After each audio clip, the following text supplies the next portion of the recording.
think we are live. Hello, everyone. I'm sorry I missed you yesterday. I will be back with Eyes on Ice, New Jersey when they are not completely and utterly embroiled in more ice impunity. But fortunately, today, Amérika García Grewal was available to speak, and she's got a lot to report. Now, just briefly, Amérika and I, we think we first met online, probably during the pandemic, when we were both pretty active members of Democrats Abroad, because Mhm. Amérika used to live in Fiji. I know many of you know that I live abroad and have lived abroad for most of my adult life. We get to call ourselves expatriates because of our privilege and our passports, but really we're migrants. We're economic migrants. And America moved back to her home state of Texas um, after the pandemic or during the pandemic. I'll let you clarify if it matters. Um, when our most evil governor Greg Abbott was rehearsing, was auditioning for the role of Trump butt kisser and footlicker by doing all kinds of crazy shit at the border with taxpayer money. And America woke up, and one of those things was an 8-mile buoy border wall. Well, not a wall so much as a moving buoy, connected buoys in the middle of the Rio Grande in the Eagle Pass area where America lives. That was booby trapped with all kinds of heinous, cruel devices to kill mothers and children as they attempted to save their lives when they were being swished away by Rio Grande currents. And guess what? It's back. America woke up this morning and texted me some extremely scary content, videos, and images, which I will share in this post once it gets published. But enough from me. America, tell us who you are. What's the organization that you've been working with? We only have 30 minutes, so give us as much background as you want, but then bring us up to today and let us know, what's going on, and let's unpack it. Yeah. Thank you, Sarah. It's a pleasure to be here. And I love the shout outs for Democrats abroad. You can vote from abroad. Go to votefromabroad.org and find out how to get your ballot. Every U.S. citizen has the right to vote no matter where in the world they are. Yet And we that also was have my to re-register every year because that is a voter suppression tool, because they know we're as populous as the 13th state and we are largely Democrats. So we get suppressed too, but I interrupted you. no, thank you for bringing that up because absolutely, having to register to vote's an absolute pain. But I came home in 2022. I was not in Eagle Pass for much of 2022. My mother had surgery, and I was with her. Thanks to our healthcare situations, most of her care was delivered in San Antonio. And so 2022, 2023, I spent a lot of time going to rehab hospitals and rehab and all kinds of other medical appointments in San Antonio. And in the time that I was in Eagle Pass, I reconnected with old friends, tried to see what was going on. And I didn't realize what was happening until finally I got a chance in 2023 to go kayaking. And I remember that moment as I went down into the water. I looked up at Mexico and it was green, it was verdant, it was beautiful, cool breeze off the water. It's like, oh, I missed this. And then I turned the kayak around. I looked up at Eagle Pass and I was absolutely horrified. From above, it was hard to see the concertina wire. From above, it was hard to see just how badly the bank had been stripped of vegetation and eroded. Without the vegetation there holding it in place, it was just sliding into the river. And as we went down the river that day, it was right after the first buoys were put into the river. As we went down that river the day, we saw a number of people who'd come across the river and they had horrific stories. We were with a media tour and there were international media, a number of U.S. media folks there. We had some, at the time, it was a state Congress Goodness, it was Vicky Goodwin. I don't remember what her role was in 2023, but she is running for Texas office in 2026. And they asked the people, what's going on? What's the situation? I saw people in crutches trying to navigate a bank that at times is 30 feet straight up. It was muddy and there was concertina wire.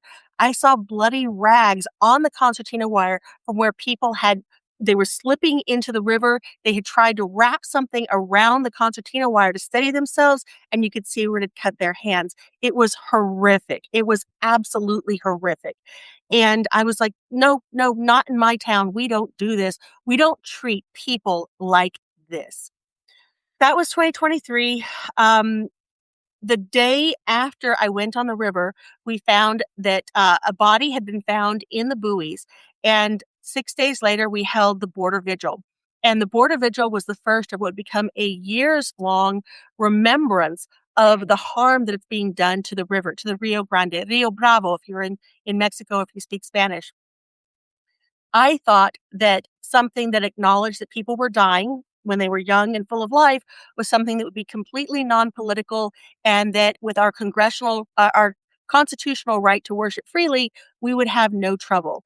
And boy, was I in for a surprise. Hmm. So, after the first couple of services, nearly every single month, we have had to fight. We have had to stand our ground and say, this is our home. This is where we have our service. We have rights. And to date, we've been able to hold every single service in Shelby Park on the boat ramp. However, we haven't always had access to the Rio Grande. And in fact, last month, the way the Border Vigil gained access to the Rio Grande was that we had kayakers who started up north of town, kayaked down about 8 miles until they got to the boat ramp, and they came up the boat ramp where they were able to open the lock and come in. And then when they opened the gates to the Shelby Park, then we walked down as a congregation and lay our flowers on the river to remember the folks that had died in the boxcar. They died of heat exposure in a boxcar traveling from Del Rio in Valverde County through Maverick County, where they were found in Laredo, Texas. Um, Now, I think Desmond Tutu said it's plenty fine to haul bodies out of the river, but sooner or later you've got to go upriver and find out why they're falling in. And out of those words, the Frontera Federation was born. Our Oh, tagline is yes. Our tagline is border justice, migrant rights, health equity, one fight. Because we talk a lot about immigration. We talk a lot about the impacts that happen in Mexico, that happen to migrants, that happen within the United States, but somebody gets left out, and that is border communities like Eagle Pass. And the Frontera Federation was born to talk about how we that live here on the border are being impacted and how it's hurting us. There are almost $1 billion budgeted to be spent here in Eagle Pass, Texas. And meanwhile, we are one of the poorest counties in the entire United States. Our per capita income routinely ranks as one of the poorest in the entire United States. We're a developing nation wrapped up in a military blanket and presented as a first world country. And so we're trying to draw attention to that situation and say, invest in us, invest in our future. Stop playing with these silly balls in the water. Find your own balls and say, I want people to be taken care of. right. Well, I mean, the entire U.S. Congress, Democrats included, need to grow those balls and stand up for human rights and stand against the militarization of our borderlands. I was just in Arizona in March. I was not in Texas. I haven't been back in the Texas borderlands for some time. But the militarization is everywhere now. We were out, delivering water to water tanks where people who are in motion can get a drink, to keep from dying in these terribly high temperatures. And we were dusted not by the Border Patrol, but by the U.S. Marines. And Wow. there was a helicopter dropped from the sky, and about 12 troops descended with their tactical gear and all their arms, and they delivered supplies to a armored vehicle on the US-Mexico border. And right now, nobody's crossing. And here they are spending gazillions of dollars building a boondoggle border wall that has no purpose except to divide cultures, divide people, uh, destroy habitats. And that wall is coming across Texas now. But Texas is a much, much more complicated place.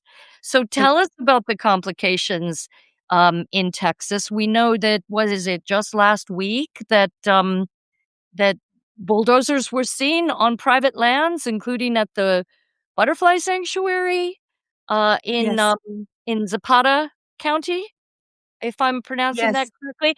And then you Absolutely. woke up this morning to the equivalent of steel bollards on land for what's to come in the Rio Grande. Tell us all of that. Yes. So we already have a wall in Eagle Pass. We already have shipping containers directly above the river. We already have concertina wire in Eagle Pass. So we already have all of these things.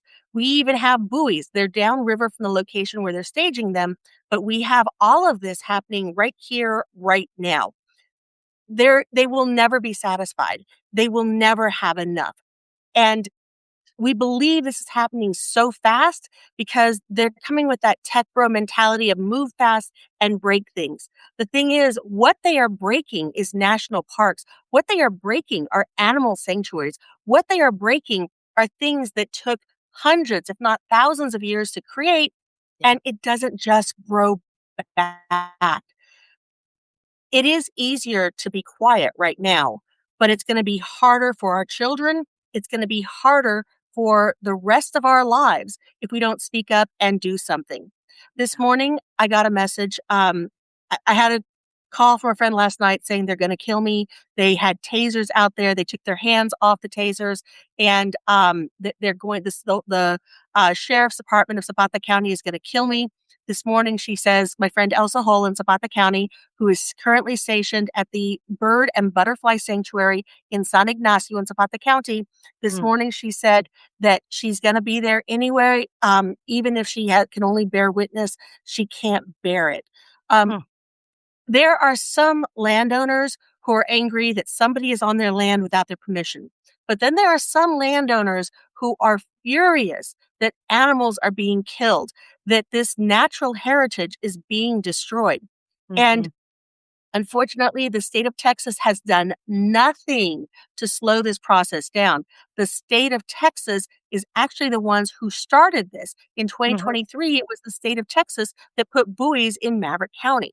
And Right. so what we've got to do is, you know, as regular folks, you know, Joe, Texas, so Frank, Florida, we've all got to speak up. We've got to contact our representatives, starting at the city level and say, hey, this isn't cool, you know, Mm, and then working our way up. Unfortunately, here in Eagle Pass, Texas, my state representative resigned over a sex scandal. I have nobody to call. I oh, called Ted Cruz. I can't even leave a voicemail. There's no way to leave voicemail. John Cornyn, he's gone. You would think he'd be one of the YOLO Republicans who's like, let's protect Texas, but no. So mhm, we don't have anybody to call. So we have to depend on you and your viewers and your readers to mhm. advocate for those of us in tiny San Ignacio, which has a population of about 400 people. We Mm. need y'all to advocate for us here in Eagle Pass that has a population of 26,000 people because we can't do it by ourselves. We need your help. Yeah, I think that is such an important point because they are flooding the zone, or as I like to say, throwing shit at us every single day. And our eyes are on ICE and what ICE is doing in communities up north, which is heinous and wrong and illegal. Our eyes have been taken away from the borderlands. And what's going on in the borderlands right now is they are dividing the North American continent from sea to gulf. And they are doing it at breakneck speed for no obvious reason. except to fill the pockets of Trump's friends. This is crony capitalism. So who is benefiting if it's not, is this Trump's, is this federal money that's paying for the erection of these buoys? Or is this Abbott again? In either case, it's robbing from us, the US taxpayer, to make a handful of people we don't even know and are probably not, uh, um, what's the word I'm looking for? Don't have the expertise to do what they're doing. Mhm. And they're just trashing the borderlands. They're trashing the borderlands. And whose money? Who's getting rich off this quick scheme? Well, I got a text message and I have not verified this. I absolutely totally need to emphasize that this is unverified, but the unverified message I got said that Alamo Concrete, which is a Texas company, this unverified message said that Alamo Concrete are the ones who are delivering the buoys to Eagle Pass. Of course, we're going to chase that down.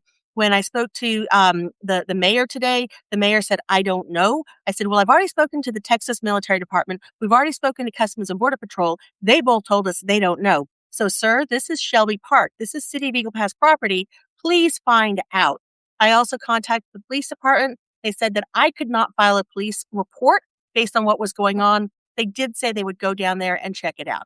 And that's one of the things. So the federal government has waived, I believe it's 29 different laws.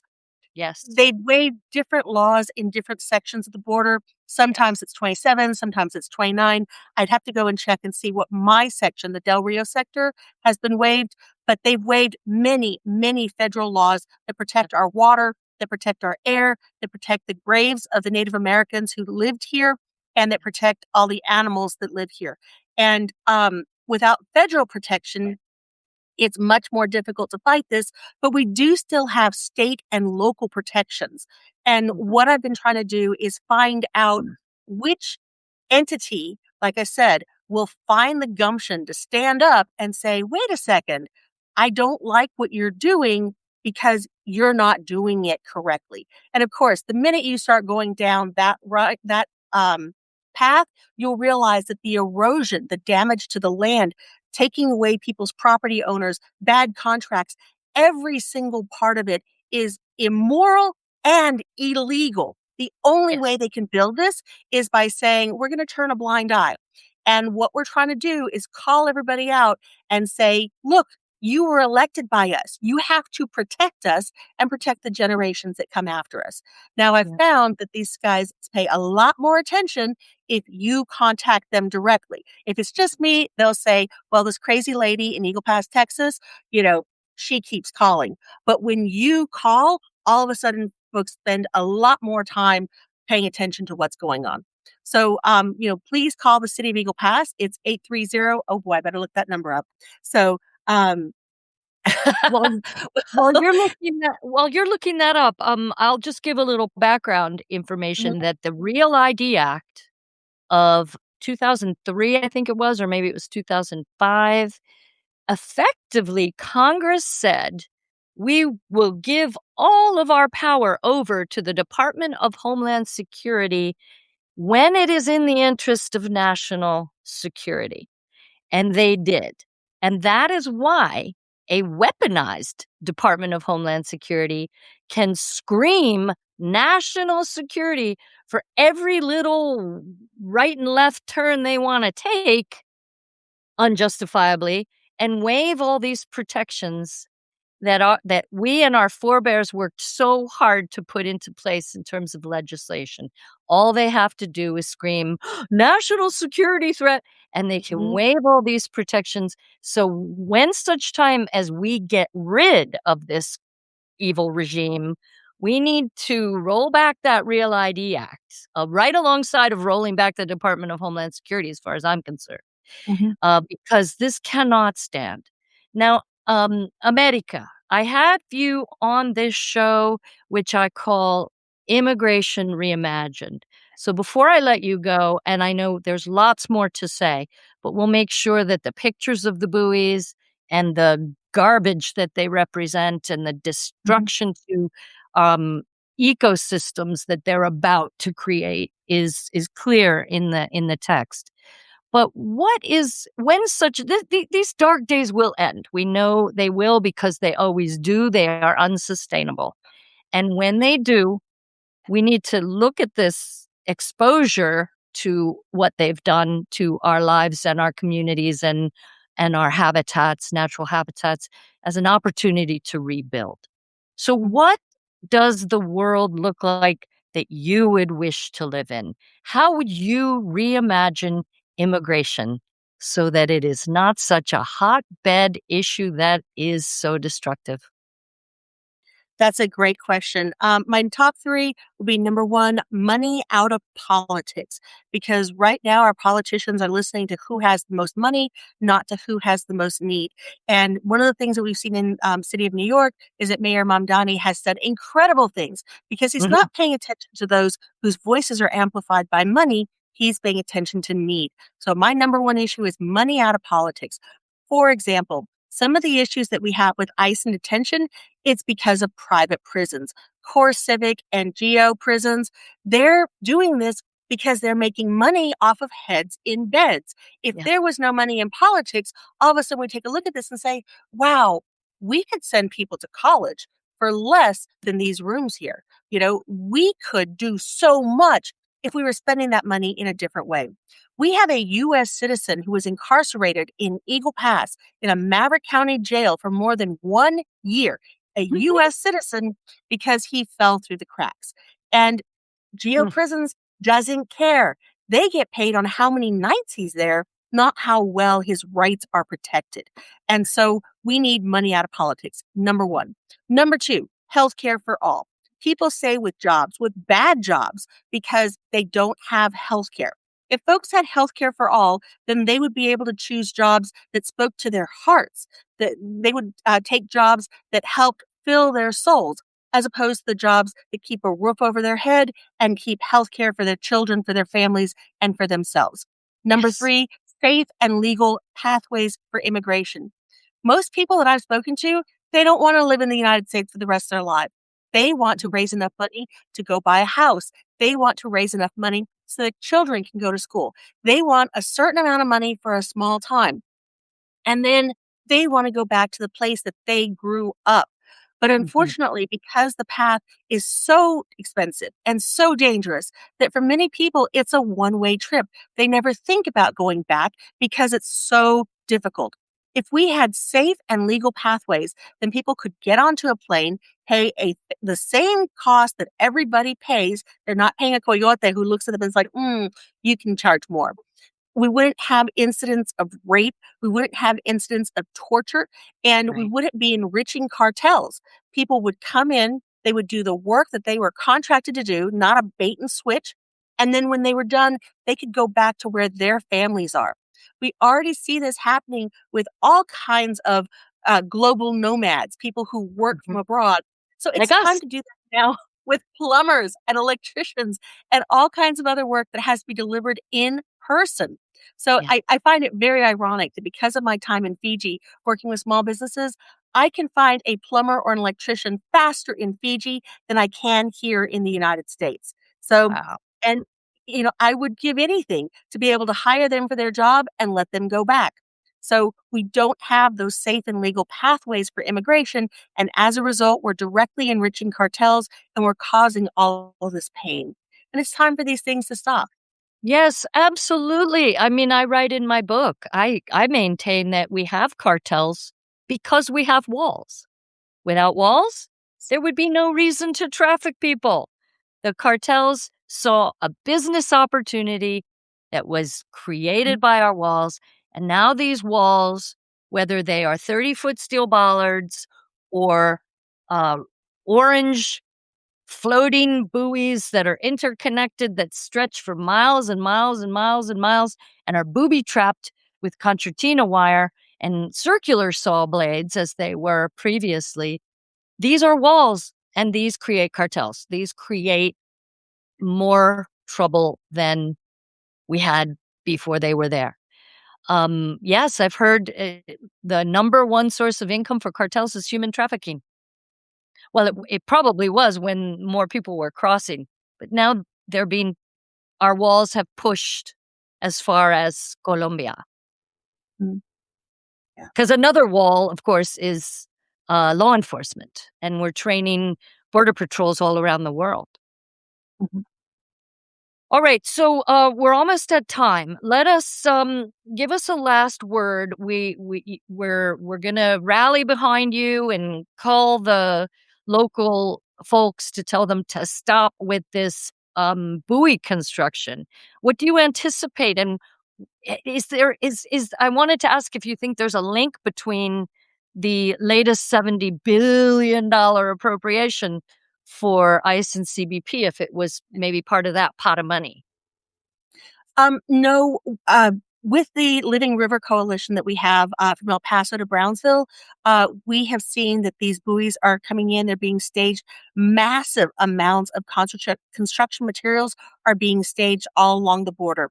And we Oh, believe that it's a money grab, that they are trying to spend through as much as they possibly can, reward their buddies with these lucrative invoices because they think that they are going to get creamed in the midterms. And so they want to make sure that the money is spent before it can be clawed back. So we right. believe that's what's going on. And that's why they're moving so fast. Now, I've heard that activism is faster than legal action. Legal action is faster than legislation, but we need all three of those for lasting change. And so, my first call this morning was to the ACLU at 8 o'clock. We were out there before 7 a.m. and took our videos, sent it out to everybody, and then after that, activism's faster than legal action. Next call is to the lawyers. So after the lawyers, I called the politicians because activism first, then legal action, then Love, legislation, all three for lasting change. love it. Thank you for that. Those final words. May everyone hear this and go out and act. Then get in touch with your lawyers. Then your politicians. We're going to prevail. It needs to be all of us. We got to stay strong. We got to know who our allies are and keep them close, and we got to hurl ourselves into this machinery of misery and like a gazillion tiny grains of sand, and keep the gears from turning until these dark days are behind us. Amérika, thank you for all that you're doing to raise awareness on these issues, and stay strong, my friend. I have one more thing. Elsa Sure. Hall was arrested in Zapata County. And if you Right. go to the link that I dropped down there is a free Elsa bail fund. She was released on her own recognizance. However, she is consulting with a lawyer, and we do not know yet what her legal It's fees are going to lunchtime. be. And What's so on deck for this afternoon? anything that you can do to help out Elsa Hull or any of our programs, we would really, really appreciate it. But specifically Elsa Hull, because she put her bodies in front of the bulldozers in San Ignacio. Okay. Yeah, let's help give to Elsa Hull's legal campaign, Mhm. legal fees. Thank you All so right, much for my having friend. me. Yeah, let's do it again. Keep us posted and stay strong. Absolutely. We'll speak real soon. Okay. Thank you. Bye. Bye, everybody.